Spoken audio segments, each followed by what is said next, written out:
ইয়াকুলু ইবনু আদম মালি মালি, আদম সন্তান কয় আমার সম্পদ আমার সম্পদ।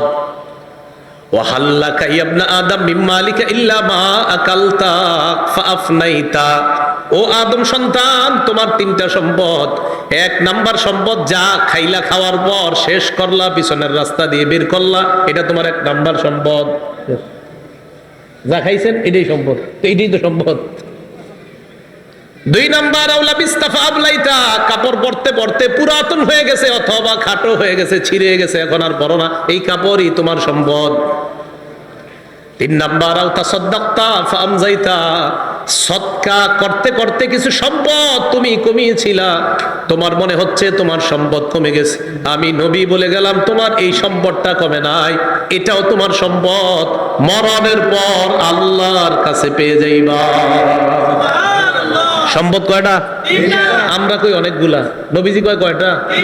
যা খাইছো, যা পরিধান করছো, যা দান সৎকার করছো, শেষ। আমাকে আপনাকে যখন কবরে নিবে, মনে করেন আগামীকালও যদি আমি আপনার কেউ মারা যাই, একটু পরে যদি আমাদের কেউ মারা যায়, বাসতলায় যখন আমাদেরকে এলাকাবাসী নিয়ে যাবে, নবীজি কয় জানো তোমার লাশের সাথে তিনটা জিনিস কবর পর্যন্ত যায়। বলেন কয়টা? ক্বালা রাসূলুল্লাহ সাল্লাল্লাহু আলাইহি ওয়াসাল্লাম ইয়াত্তাবিউল মাইয়িতা সালাসা, আল্লাহ নবী বলেন কবর পর্যন্ত মৃত ব্যক্তির সাথে তিনটা জিনিস যায়। এক নাম্বার আল আহাল, পরিবার যায়। দুই নাম্বার আল মাল, সম্পদ যায়। তিন নাম্বার আল আমাল, আমল নামা যায়। বলেন কবর পর্যন্ত আমার আপনার লাশের সাথে কয়টা জিনিস যাবে? এক নাম্বার পরিবার, বলেন এক নাম্বার, দুই নাম্বার সম্পদ, এক নাম্বার, দুই নাম্বার, তিন নাম্বার আমল। এবার নবীজি বলেন ইয়ারজিউ ইসনান, তিনটার মধ্যে দুইটা ফিরে আসবে। ইয়ারজিউল মাল ওয়াল আহাল, সম্পদ ফিরে আসবে, পরিবার ফিরে আসবে। ওয়ায়াবকাল আমাল, আমল নামা থেকে যাবে। আমার আপনার সাথে তিনটা জিনিস যাবে, মাল যাবে, পরিবার যাবে, আর আমল নামা যাবে। নবীজি কয় আমল নামাটা ছাড়া আর সব চলে আসবে। আল্লাহ আমাদের সকলকে আমল বাড়ানোর তৌফিক দান করেন। গর্ব অহংকার ছেড়ে সম্পদ যদি কিছু হয় শুকরিয়া আদায় করার তৌফিক দান করেন। তাহলে বলেন তো আমার সম্পদ দেওয়ার মালিককে? সম্পদ পেয়ে মালিককে ভুলে যাওয়া যাবে? আল্লাহ কয় আল্লাহকুমুত তাকাসুর, প্রাচুর্যের প্রতিযোগিতা তোমাদেরকে আল্লাহ ভুলাইয়া দেয়। তিরমিজি শরীফের বর্ণনা, 2308 নম্বর হাদিসের বর্ণনা। এই হাদিসের মধ্যে আসছে কানা উসমান ইবনে আফফান রাদিয়াল্লাহু তাআলা আন ইযা ওয়াকাফা আলা কবরিন বাকা, ওসমান গনি যখন কবরের সামনে দাঁড়াইতেন কান্না শুরু করে দিতেন। হাত্তা ইয়াবুল্লা লিহিয়া, ওসমান গনি কানতে কানতে তার দাড়িগুলা ভিজে যাইতো। কিসের সামনে দাঁড়ায়? কবরের সামনে দাঁড়ায়। ফাকিলা লাহু, ওসমানকে বলা হলো তাজকুরুল জান্নাতা ওয়ান নার, আপনি জান্নাতের আলোচনা করেন, জাহান্নামের আলোচনা করেন। ওয়ালা তাবকি, তখন তো কান্দেন না। জান্নাত জাহান্নামের কত আলোচনা আপনি করেন, তখন আপনি কান্না করেন না। ওয়া তাবকি মিন হাযা, আপনি যখনই কবরের সামনে আসেন তখন কান্না করেন কেন? ওসমান গনি জবাব দেয় সামিআতু রাসূলুল্লাহ সাল্লাল্লাহু আলাইহি ওয়াসাল্লাম ইয়াকুল, আমি আল্লাহ নবীকে বলতে শুনলাম ইন্নাল কবর আউয়ালুল মানাজিলিল আখিরা, নবীজি বলেন ইন্নাল কবর, নিশ্চয়ই কবর, আউয়ালু মানাজিলিল আখিরা, কবর হলো আখিরাতের প্রথম ঘাঁটি। আমাকে আপনাকে বাসতলায় রেখে আসার পর আমার আপনার প্রথম ঘাঁটির নাম কবর। বলেন কি নাম? কবর। ফাইন্নাজা মিনহু ফামা বাদাহু আইসার, নবীজি বলেন কেউ যদি কবর থেকে রেহাই পেয়ে যায় পরের ঘাটিগুলা একেবারে সহজ হয়ে যাবে। ওয়া ইল্লাম ইয়ানজু মিনহু ফামা বাদাহু আশাদ, কবর থেকে যদি কেউ মুক্তি না পায় পরের ঘাটিগুলা কঠিন হয়ে যাবে। বলেন নাউজুবিল্লাহ। এরপর হাদিসের শেষে বলে ক্বালা রাসূলুল্লাহ সাল্লাল্লাহু আলাইহি ওয়াসাল্লাম, নবীজি বলেন মা রাআইতু মানজারান কাত্তু ইল্লা ওয়াল কবরু আফজাউ মিন, নবীজি বলেন শোনো, কবরের চাইতে এত ভয়ঙ্কর কোন দৃশ্য আমার জানা নাই। নবীজি বলেন কবরের চাইতে এমন ভয়ঙ্কর কোন দৃশ্য আমার জানা নাই। আল্লাহ আমাকে আপনাকে ওই প্রথম ঘাটিতেই যেন হেফাজত করে। চিন্তা করবেন মাঝে মাঝে শুয়া যদি চোখটা লাগান, তো চোখ লাগাইলে দেখবেন কিচ্ছু দেখা যায় না।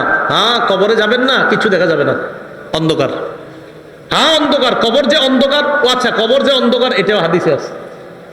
কবর যে অন্ধকার এটা কোথায় আছে? হাদিসে। মুসলিম শরীফের 2104 নম্বর হাদিস, মাদ্রাসা পাঠ্যপুস্তক অনুসারে 956 নম্বর হাদিস।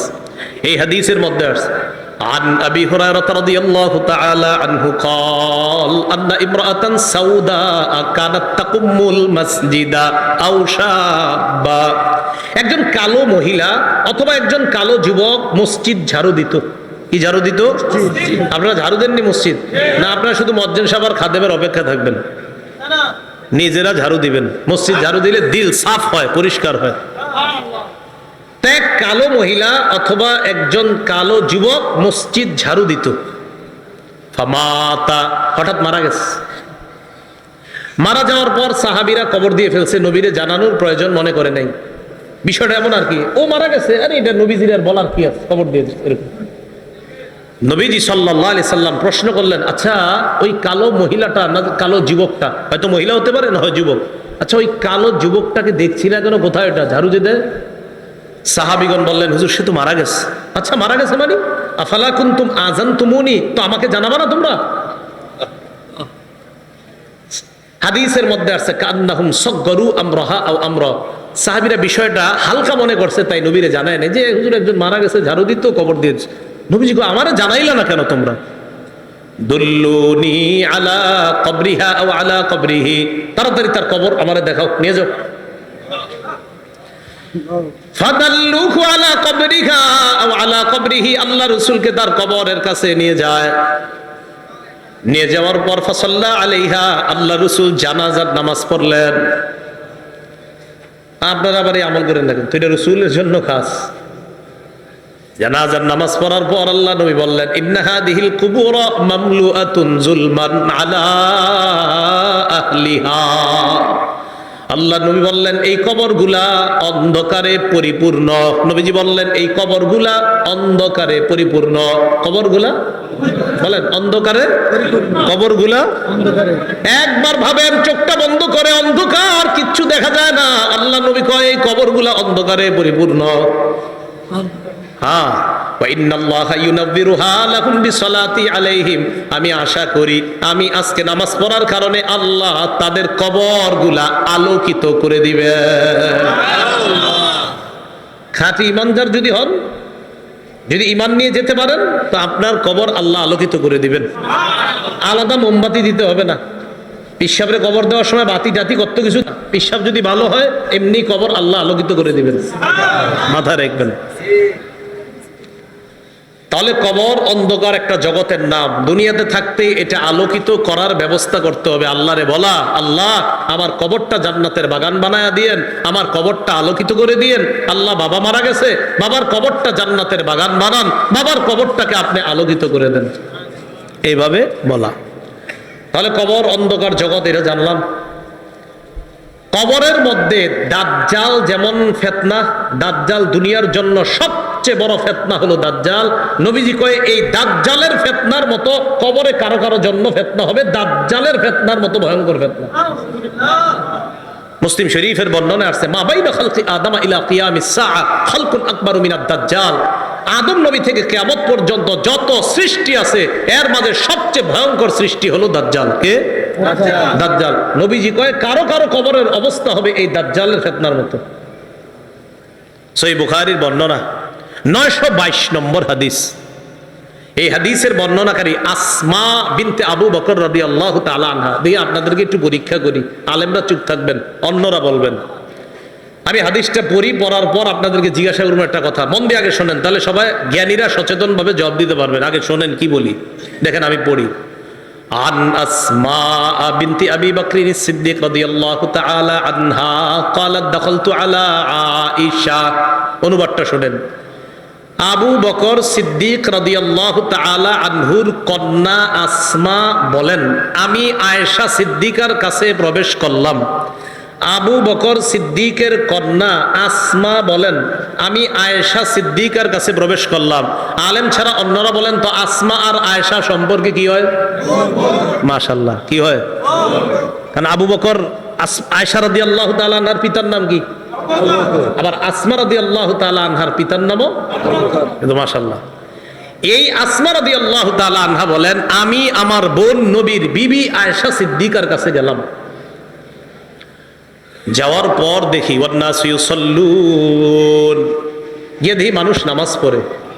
আমি আয়েশাকে প্রশ্ন করলাম, মা শাআনুন নাস, আয়েশা মানুষের কি হয়েছে, নামাজ পড়ে কেন? ফাআশারাত বিরাসিহা ইলাস সামা, আম্মা জান আয়েশা মাথা দিয়ে আসমানের দিকে ইশারা করলেন, এমনি ইশারা করলেন, মুখে কিছু কয় না। তো আসমা রাদিয়াল্লাহু তাআলা না বলেন, আয়াতুন, কোন নিদর্শন দেখা গেছে আসমানে?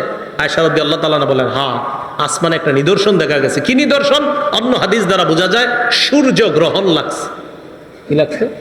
সূর্য। তাই নবীজি নামাজ পড়তেছে। তো আসমা রাদিয়াল্লাহু তাআলা আনহা বলেন, আমরা যারা নারীরা ছিলাম আমরা একদম পিছনে, সবাই ওখানে আছে। কয় নবীজি নামাজটা এত লম্বা করলেন, ফাতালা রাসূলুল্লাহ সাল্লাল্লাহু আলাইহি সাল্লাম, নবীজি নামাজ এত দীর্ঘ করলেন, হাত্তা তাজাল্লানিল গাশিয়ু, আমি বেহুশ হয়ে গেছি। আচ্ছা কি পরিমাণ লম্বা হইলে একজন মানুষ বেহুশ হয়ে যায় বলেন? ওয়াইলা জাম্বি কিরবা, আমার পাশে একটা পাত্র ছিল, ফিহা মা, এটার মধ্যে পানি ছিল, ফাজআলতু আসুব্বু বিনহা আলা রাসি, আমি এই পাত্র থেকে পানি নিয়ে আমার মাথায় ঢালা শুরু করলাম। এত পরিমাণ আমার মাথা গরম হয়ে বেহুশের কাছাকাছি চলে গেছে। নামাজ কি পরিমাণ লম্বা হয়েছে আল্লাহ জানে। তো আসমা রাদিয়াল্লাহু তাআলা আনহা বলেন, এক পর্যায়ে ফালাম্মান সরাফা রাসূলুল্লাহ সাল্লাল্লাহু আলাইহি ওয়াসাল্লাম হাত্তা তাজাল্লাতিশ শামস, নবীজি নামাজ শেষ করছে, ইতিমধ্যে সূর্য স্বাভাবিক হয়ে গেছে, সূর্য ঠিক হয়ে গেছে। আমি যেই কথাটা বলার জন্য আপনাদেরকে হাদিসটা শোনাইতেছি, কোনটা? দাজ্জালের ফিতনা, এটা শোনানোর জন্য। এবার দেখেন নবীজি কি বলেন। নবীজি বলেন, নবীজি নামাজের পর একটা ভাষণ দিলেন, খুতবা দিলেন, নামাজের পর ভাষণ দিলেন। ভাষণের মধ্যে নবী বললেন, মা মিন শাইইন লাম আকুন উরিতুহু ইল্লা ক্বাদ রাআইতুহু ফি মাকামি, ইতিপূর্বে আমাকে যা দেখানো হয় নাই আজকে আমি সব দেখছি। এই নামাজের মধ্যে আমি সব দেখছি। নামাজটা কি শর্ট ছিল না লম্বা? নবীজি বলেন, ইতিপূর্বে আমাকে এমন যা কিছু দেখানো হয় না আজকে আমি সব দেখছি। শেষে কি কয় জানেন? হাত্তাল জান্নাহ ওয়ান নার, জান্নাত জাহান্নামও দেখছি। আরেকটা বর্ণনা আছে, সূর্য গ্রহণের নামাজে নবীজি দাঁড়াইছে না, আমার দিকে তাকান, সামনের কাতারের সাহাবী যারা, তারা তাকায় দেখে নবীজি নামাজের মধ্যে হঠাৎ এমন করছে, যে এভাবে। তো নামাজ শেষ, আপনারা আবার এরকম করেন না, কিন্তু পুরাটা শোনেন আগে। একদল করবো কি যে নবীজি এরকম করছে আমিও করবো, আরে পুরাটা শোনেন কি কয়। নামাজ শেষ করার পর নবীজিকে এক সাহাবী বললেন, হুজুর আজকে আপনি এমন একটা কাজ করছেন যেটা অতীতে দেখি নেই। নবীজি, আচ্ছা খেয়াল করছো? হ্যাঁ। ওই মুহূর্তে আমি জান্নাতের আঙ্গুরের ছড়া দেখছিলাম, ওইটা আমি হাত দিতে গেছিলাম, যদি আনতে পারতাম কিয়ামত পর্যন্ত সবাই খাইতে পারতাম। আপনারা কি আঙ্গুর দেখেন নামাজে? দেখলেন হাত দিবেন, দেন না তো, এই জন্য আমল করতে চান না। তো রাসূলুল্লাহ সাল্লাল্লাহু আলাইহি সাল্লাম বলেন, মা মিন শাইইন লাম আকুন উরিতুহু ইল্লা ক্বাদ রাআইতুহু ফি মাকামি, ইতিপূর্বে আমাকে যা দেখানো হয় নাই আজকে আমি সব দেখলাম। হাত্তাল জান্নাহ ওয়ান নার, জান্নাত জাহান্নাম আমি দেখলাম। নবীজি বলেন, ইন্নাহু ক্বাদ উহিয়া ইলাইয়া আন্না, আল্লাহ রাসূল বলেন আমার কাছে এই ওহী প্রেরণ করা হয়েছে, আন্নাকুম তুফতানুনা ফিল কুবুর মিসলা আও করিবা মিন ফিতনাতি দাজ্জাল। আল্লাহ নবী বলেন আমার কাছে এই ওহী দেওয়া হয়েছে, তোমরা কবরের মধ্যে অনেকে এমন ফিতনার মধ্যে পড়বা যে ফিতনাটা হবে দাজ্জালের ফিতনার মতো ফিতনা। বলেন নাউজুবিল্লাহ। বিশ্বাস করেন দাজ্জালের ব্যাপারে আমি পড়ছি বলে আপনাদেরকে বলে বুঝাইতে পারতেছি না, তো আমি বুঝতেছি যদি দাজ্জালের ফিতনাটা হয় তো কত বড় ভয়ঙ্কর ফিতনা হবে। আমি সবগুলা কথা বললে বুঝতে পারতেন যে দাজ্জাল কতটা ভয়ঙ্কর ফিতনার নাম। রাসূল বললেন কবরে অনেকের এই ফিতনা হবে দাজ্জালের মতো, খুব ভয়ঙ্কর ফিতনা, ও কঠিন ভয়ঙ্কর ফিতনা। আল্লাহ আমাদেরকে হেফাজত করেন। তো আল্লাহ কয় এই কবর পর্যন্ত তোমরা সম্পদের প্রতিযোগিতা চলে, যে কবরে এই অবস্থা হবে আর তোমরা সম্পদ নিয়ে ব্যস্ত আছো। সহিহ বুখারীর বর্ণনা 1372 নম্বর হাদিস। এই হাদিসের বর্ণনাকারী আম্মা জান আয়েশা সিদ্দিকা রাদিয়াল্লাহু তাআলা আনহা তিনি বলেন আন্না ইয়াহুদিয়াতান দাখালাত আলা আয়েশা সিদ্দিকা রাদিয়াল্লাহু তাআলা আনহা ফাসালাত আন আযাবিল কবর। এক ইহুদি নারী আম্মা জান আয়েশার কাছে এসে কবরের আযাব সম্পর্কে জিজ্ঞাসা করছে। আম্মা জান আয়েশা সিদ্দিকা রাদিয়াল্লাহু তাআলা আনহা জবাব দিলেন আযাকিল্লাহু মিন আযাবিল কবর, আল্লাহ তোমারে গজবে কবরের আযাব থেকে হেফাজত করুক। এটা আম্মা জান বইলা নবীজির কাছে গেছে। ফাসালাত আয়েশা রাসূলুল্লাহ সাল্লাল্লাহু আলাইহি ওয়াসাল্লাম আন আযাবিল কবর। আম্মা জান আয়েশা আল্লাহ রাসূলকে কবরের আযাব সম্পর্কে জিজ্ঞাসা করলেন। আল্লাহ নবী জবাব দিলেন আযাবুল কবর, কবরের আযাব সত্য। বলেন কবরের আযাব সত্য। তাহলে কবরের আযাব কি বলেন তো? সত্য। এটা নবীজি জানায়া দিলেন তার বিবিকে। সহিহ বুখারীর 1338 নম্বর হাদিস। এই হাদিসের মধ্যে আসছে قال رسول الله صلى الله عليه وسلم العبد اذا وضع في قبره। নবীজি বলেন কোন বান্দাকে যখন কবরের মধ্যে রাখা হয়, রাখার পর ওয়াতুল্লিয়া, আমাকে আপনাকে মরণের পর যখন বাসতলায় রেখে আসা হবে, আসার পর তুল্লিয়া, আমাকে আপনাকে যখন পিছনে রাইখা জাহাবা আসহাবুহু, সাথীরা যখন চলে আসবে। একবার কল্পনা আলেন রাতের বেলা বিছানায় যখন বালিশে যখন মাথাটা লাগানোর পর কল্পনা করেন আমি মারা গেলাম, যাওয়ার পর বাসতলায় কোন কবরের মধ্যে আমাকে রেখে আমার আত্মীয় স্বজন চলে আসছে, ব্যাপারটা কেমন একটু চিন্তা করেন। আল্লাহ নবী কয় কোন ব্যক্তিকে কবরের মধ্যে রাখার পর তুল্লিয়া, কবরটা পিছনে রাইখা যাবা আসহাবুহু, যখন তার সাথীরা চলে আসে, বাবা চলে আসে, ভাই চলে আসে, সন্তানরা চলে আসে, আত্মীয় স্বজন সবাই চলে আসে, আল্লাহ নবী বলেন বেশি দূর যায় না, হাত্তা ইন্নাহু লা ইয়াসমাউ কুরআনি আলিহিম, আমরা যে হাইটা হাইটা আসি আমাদের হাঁটার পায়ের জুতার আওয়াজগুলা ওই কবরবাসী শুনতে পায়। শোনে কেন? শোনে জানেন? ওই মুহূর্তে তার দেহের মধ্যে আত্মাটা আল্লাহ দিয়ে দেয়। কেন দেয়? ফায়াতিয়ানিহি মালাকান, দুইজন ফেরেশতা তার কাছে আসে। এটা আবু দাউদের বর্ণনা আর বুখারীর বর্ণনা। আতাহু মালাকান ফাআকআদা, আবু দাউদের বর্ণনা ফায়ুকঈদানি, দুই ফেরেশতা এসে তারে বসায়, বসানোর পর তারে প্রশ্ন করে। এর মধ্যে তিন প্রশ্নের মধ্যে একটা প্রশ্ন হলো আল্লাহর নবীর ব্যাপারে জানতে চায়, তাকে চিনুনি? ওই ব্যক্তি ইমানদার হলে যদি তিনটা জবাব সুন্দরভাবে দেয়, আর আল্লাহ নবীর ব্যাপারে যদি বলে আশহাদু আন্না মুহাম্মাদার রাসূলুল্লাহ, আমি সাক্ষী দিচ্ছি তিনি আল্লাহর রাসূল, এই কথা বলার পর ওই ব্যক্তিকে বলা হবে উনজুর ইলা মাকআদিকা মিনান নার, তুমি তোমার জাহান্নামের আসনটার দিকে তাকাও, এটা তোমার জাহান্নামের আসন। তো এই ব্যক্তি জাহান্নামের আসনের দিকে তাকাবে। এরপর বলা হবে আবদালাকাল্লাহু মাকআদাম মিনাল জান্নাহ, জাহান্নামের আসনের পরিবর্তে আল্লাহ তোমাকে জান্নাতের আসন দান করছেন।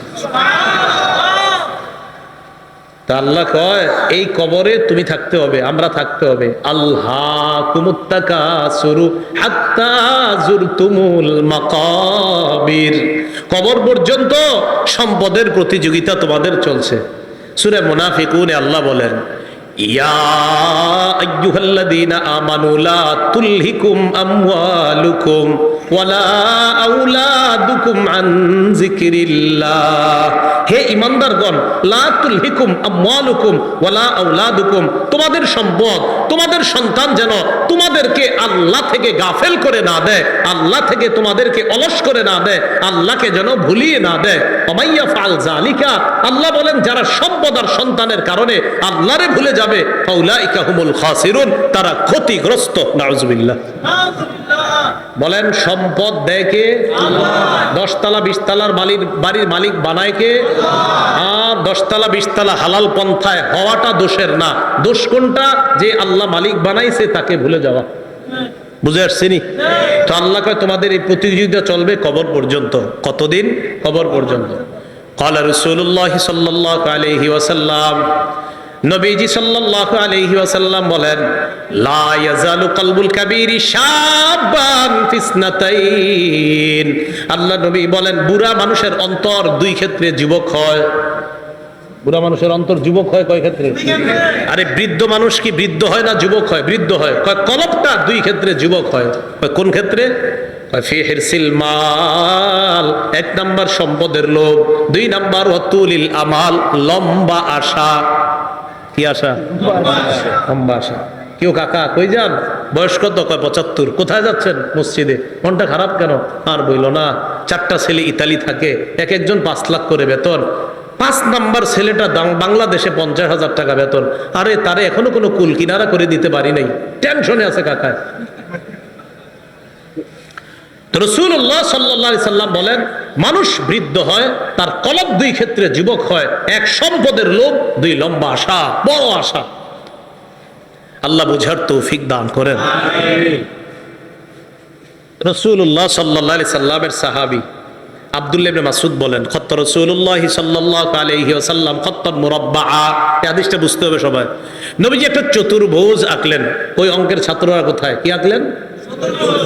চতুর্ভুজ আঁকার পর ওয়া খত্ত খত্তান ফিল ওয়াসাতি খারিজাম মিন, মাঝখান থেকে একটা দাগ দিলেন। এই দাগটা চতুর্ভুজের বাহিরে নিলেন। বলেন তো রাসূল কি আঁকলেন? মাঝখানের দাগটা ভিতরে না বাহিরে?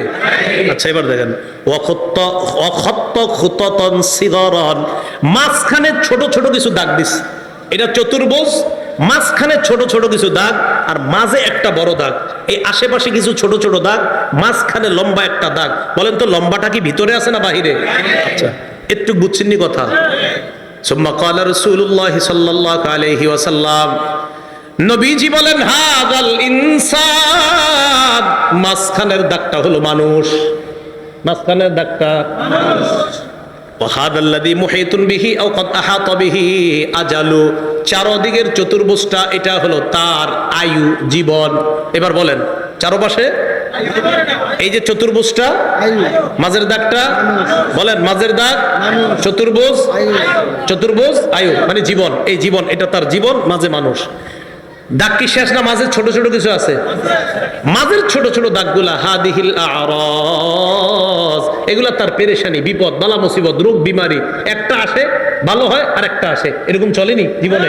একটার পর একটা আসতে থাকে। এই আসতে আসতে এক পর্যায়ে আবার জিজ্ঞাসা করছি, চারদিকের দাগ আয়ু, মাঝের দাগ ছোট্ট ছোট্ট দাগগুলা বালা মুসিবত, বিপদ আপদ, ব্যস্ততা। মাঝখানের দাগটা কি চতুর্ভুজের ভিতরে না বাহিরে? নবীজি বলেন, মানুষ মারা যায়, বাহিরে যেই দাগটা এটা হলো তার আশা। মানুষ মারা যায়, আশাগুলা থেকে যায়। আশা কি জীবনের ভিতরে না বাইরে? এই যে মানুষ, ওর আশা হলো এত বড়, ও হলো একটু। এবার বাহিরে যেটা, এটা হলো ওর আশা। নবীজি কয়, মানুষের জীবন এতটুকু, মানুষটা এতটুকু, ওর আশা এতটুকু, ও মারা যায়, আশাগুলা থেকে যায়। ভাই বুঝছেন নি আপনারা? আল্লাহ রাব্বুল আলামিন বলেন, আলহাকুমুত তাকাসুর হাত্তা যুরতুমুল মাকাবির, কবর পর্যন্ত এই সম্পদের প্রতিযোগিতা, প্রাচুর্যের প্রতিযোগিতা তোমাদের চলতেই থাকে। আল্লাহ আমাদেরকে কবরের প্রস্তুতি নেওয়ার তৌফিক দান করেন। আচ্ছা এরপরে দেখেন কি বলে, কাল্লা সাউফা তা'লামুন সুম্মা কাল্লা সাউফা তা'লামুন, অপেক্ষায় থাকো, অচিরেই জানতে পারবা। অবশ্যই অচিরেই জানতে পারবা। কাল্লা লাউ তা'লামুনা ইলমাল ইয়াকিন, আল্লাহ বলেন যদি নিশ্চিত জ্ঞান জাহান্নাম দেখবা। সুম্মা লাতারাবুন্নাহা আইনাল ইয়াকিন, নিশ্চিত চোখে জাহান্নাম দেখবা। এরপর আল্লাহ বলেন, সুম্মা লাতুসআলুন্না ইয়াউমা ইযিন আনিন নাঈম, এরপর তোমাদেরকে নিয়ামত সম্পর্কে জিজ্ঞাসা করা হবে। আল্লাহ বলেন অবশ্যই অবশ্যই তোমাদেরকে প্রতিটা নিয়ামতের কথা জিজ্ঞাসা করা হবে। আঙ্গুল, চোখ, কান, নাক, হাত, পা, প্রত্যেকটা অঙ্গের ব্যাপারে জিজ্ঞাসা করা হবে। ইন্নাস সামআ ওয়াল বাসারা ওয়াল ফুআদা, আল্লাহ বলেন কান শ্রবণ শক্তি, ওয়াল বাসর দৃষ্টি শক্তি, ওয়াল ফুআদা অন্তঃকরণ, সবগুলাকে কাঠগড়ায় দাঁড়াতে হবে, সবগুলাকে জিজ্ঞাসা করা হবে। এগুলার ব্যাপারে তোমাকে কাঠগড়ায় দাঁড়াতে হবে, তোমাকে জিজ্ঞাসা করা হবে সঠিকভাবে এগুলা খরচ করছো কিনা। এবার একটা হাদিস শুনেন, বলেন তো নেয়ামতের ব্যাপারে জিজ্ঞাসা করা হবে কিনা? আজকে রাতে ভাত খাইছে, খাবার, রাতের খাবার কারা কারা খাইছেন হাত তোলেন। অন্যরা খান নাই রাতের খাবার? মাশাআল্লাহ, খাবেন ইনশাআল্লাহ নাকি? দুপুরের খাবার কারা কারা খাইছেন? ঠিক আছে, হাত নামান, বাস একটা হইলেই হইছে। এবার হাদিস শোনেন, মুসলিম শরীফের 4208 নম্বর হাদিস। আবু হুরায়রা রাদিয়াল্লাহু তাআলা আনহুর বর্ণনা, তিনি বলেন খরাজা রাসূলুল্লাহ সাল্লাল্লাহু আলাইহি ওয়াসাল্লাম যাতা ইয়াউমিন আও যাতা লাইলা, একদিন রাতে অথবা দিনে রাসূল বাসা থেকে বের হলেন। কোথা থেকে বের হইছে? রাতে বা দিনে। বের হওয়ার পর আসছে, আয়েশা দেখে ফাইদা হুয়া বিআবি বকরিন ওয়া উমর, নবীজি দেখে আবু বকর ওমর বসা। আবু হুরায়রা রাদিয়াল্লাহু তাআলা আনহু বলেন নবীজি বাসা থেকে বের হয়েছে, বের হয়ে দেখে আবু বকর ওমরও বসা। এই হাদিসটা একটু মন দিয়ে সবাই শুনেন আর নিজেদের জীবনটা একটু চিন্তা করেন। নবীজি তাদের দুইজনকে প্রশ্ন করলেন, আবু বকর এবং ওমর, এই দুই সাহাবী, বিখ্যাত দুই সাহাবীকে প্রশ্ন করলেন, আচ্ছা তোমরা এইখানে এই মুহূর্তে কেন? মা আখরাজাকুমা ফি হাদিহিস সাআহ, এই সময়ে তোমরা এখানে কেন? অসময়ে মানে এই সময় মানে অসময়ে, আরে এই সময়ে তোমরা এখানে কেন? এই হাদিস দ্বারা বোঝা যায় সাধারণত যে সময় মানুষ ঘর থেকে বেশি একটা বের হয় না, ওই সময়ে নবীও বের হইলেন, আবু বকরও বের হইছে, ওমরও বের হইছে। নবী বের না হইলে জিজ্ঞাসা করে কেন? তো আবু বকর ওমর জবাব দিলেন, আহারে কি জবাব দেয় দেখেন, ক্বালাল জুউ ইয়া রাসূলুল্লাহ, হুজুর খিদা লাগছে, ক্ষুধার কারণে বের হইছি। সম্পদ সব ছেড়েছে মক্কায়, নবীর সাথে চলে এসে মদিনায়। নবীজি যে জবাবটা দিলেন, আল্লাহ নবী বললেন আল্লাযী নাফসি বিয়াদিহি আখরাজানিল্লাযী আখরাজাকুমা। আবু বকর ওমরকে আল্লাহ নবী বলেন, আল্লাহর কসম আবু বকর ওমর, তোমরা যে ক্ষুধার কারণে বের হয়েছো, আমিও ক্ষুধার কারণে বের হইছি।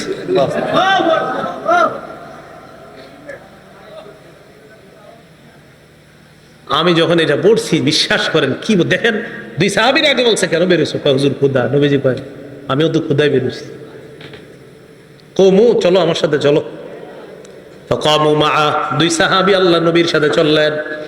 ফাআতা রাজুলাম মিনাল আনসার, এক আনসারী সাহাবীর বাড়িতে গেলেন। ফাইদা হুয়া লাইসা ফি বাইতিহি, সাহাবী বাড়িতে নাই। রাআতহুল মারআ, ঘর থেকে আনসারীর বিবি দেখা ফেলছে, সর্বনাশ, আমাদের বাসায় এই তিনজনকে, আল্লাহু আকবার, মহিলা চিনে ফেলছে। ভিতর থেকে বলতেছে মারহাবা, স্বাগতম স্বাগতম। এমন মেহমান পাইলে কে স্বাগত না জানায়? আরে সাহাবী রাসূলুল্লাহ সাল্লাল্লাহু আলাইহি সাল্লাম আর আবু বকর ওমরকে যখন আনসারী সাহাবীর বিবি দেখলেন, ভিতর থেকে বলা শুরু করলেন স্বাগতম স্বাগতম, আপনারা ভিতরে আসেন, ঘরে বসেন। নবীজি ঘরে গিয়ে বললেন আইনা ফুলান, স্বামী কোথায়? মহিলা ভিতর থেকে জবাব দিলেন যাহাবা ইস্তাজিবু লানা মিনাল মা, হুজুর মিষ্টি পানি আনতে গেছে আমাদের জন্য। এবার দেখেন কি হয়, ইতিমধ্যে আনসারী সাহাবী আসছে। আসার পর সাহাবী দেখে বাসায় নবীজি, আবু বকর ওমর। আচ্ছা একটু ভাবেন তো মনে মনে, ওই যুগে যদি আপনি হইতেন আর যদি বাড়িতে গিয়ে দেখতেন হঠাৎ নবীজি আর আবু বকর ওমর আপনার ঘরে,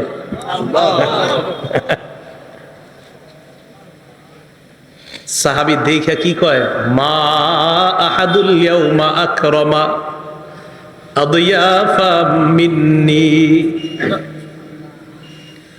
সাহাবী কয় আজকে আমার চাইতে শ্রেষ্ঠ মেহমান, আজকে আমি যে শ্রেষ্ঠ মেহমানদেরকে পাইছি, আমার চাইতে শ্রেষ্ঠ ভাগ্যবান আর শ্রেষ্ঠ মেজবান আর কেউ নাই। আমি এমন তিনজন মেহমান পাইছি।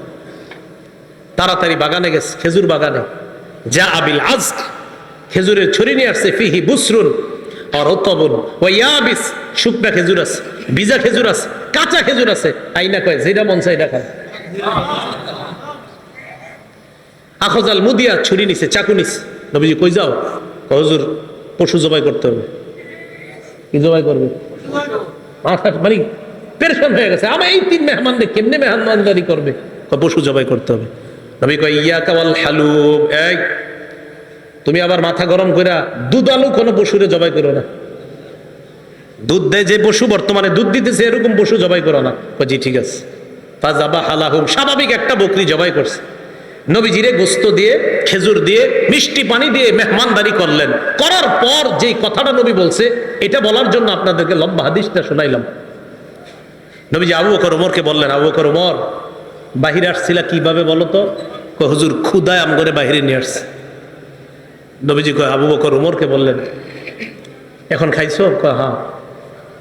নবীজি বললেন লাতুস আলুন্না আন হাদা ইয়াউমাল কিয়ামাহ, এই যে খানাগুলা খাইছো না, পেট ভরছো না, এই ব্যাপারেও কিয়ামতের ময়দানে আল্লাহর কাছে জবাবদিহিতা করতে হবে। অবশ্যই অবশ্যই তোমাদেরকে এই ব্যাপারে জিজ্ঞাসা করা হবে। এই খানা খেয়ে আল্লাহর ইবাদত করছো কিনা, এই খানা খেয়ে তুমি সঠিকভাবে চলছো কিনা, আল্লাহ তোমারে খাওয়াইছে, খাওয়ানোর পর আল্লাহর হুকুম তুমি পালন করছো কিনা, এই ব্যাপারে জিজ্ঞাসা করা হচ্ছে। বুঝাইতে চাইলাম, এই সূরা তাকাসুরের শেষে কি বলতেছে দেখেন। প্রথম দিকে বললেন সম্পদের কারণে আমারে ভুলে যাও, এরপরে বললেন কবরকে স্মরণ করো, শেষের দিকে বললেন এই নিয়ামতের ব্যাপারে জিজ্ঞাসা করব, কিন্তু এত এত সম্পদ দিলাম মনে করবো না এমনি ছেড়ে দিব আমি আল্লাহ, আমি সব জিজ্ঞাসা করব। এই সূরা থেকে প্রধান তিনটা আমাদের শিক্ষা। এক নাম্বার, সম্পদের প্রতিযোগিতা করা নিষেধ। দুই নাম্বার, সম্পদ হওয়া দোষের না, কিন্তু সম্পদের কারণে আল্লাহকে ভুলে যাওয়া যাবে না, এটা দুই নাম্বার শিক্ষা। তিন নাম্বার, কবরের কথা স্মরণ করা। এই প্রধান প্রথম হলো তিনটা শিক্ষা। শেষের দিকে আরেকটা, কবরে আরেকটা তোমার জগৎ, ওই জগতে তোমাকে নিয়ামত সম্পর্কে জিজ্ঞাসা করা হবে। কিয়ামতের ময়দানে তোমাকে 5 প্রশ্ন করার আগে তোমার পা দুইটা সামান্য সময়ের জন্য নড়বে না। এই 5 প্রশ্ন করার জন্য আল্লাহর কাছে প্রত্যেককে দাঁড়াতে হবে। এর মধ্যে একটা হলো সম্পদ কোত্থেকে আনছো আর কোথায় ব্যয় করছো, এই কথা আল্লাহর কাছে জবাবদিহিতা করতে হবে। আল্লাহ পাক রব্বুল আলামিন আমাদের সকলকে কবরের প্রস্তুতি নিয়ে দুনিয়া থেকে যেন আমরা যেতে পারি, আল্লাহ তৌফিক দান করেন। আমিন। ওয়া আখিরু দাওয়ানা আনিল হামদুলিল্লাহি রাব্বিল আলামিন। মাদ্রাসার প্রতিষ্ঠাতা যিনি, তার জন্য আমরা দোয়া করব, এলাকাবাসী সবার জন্য আমরা দোয়া করব।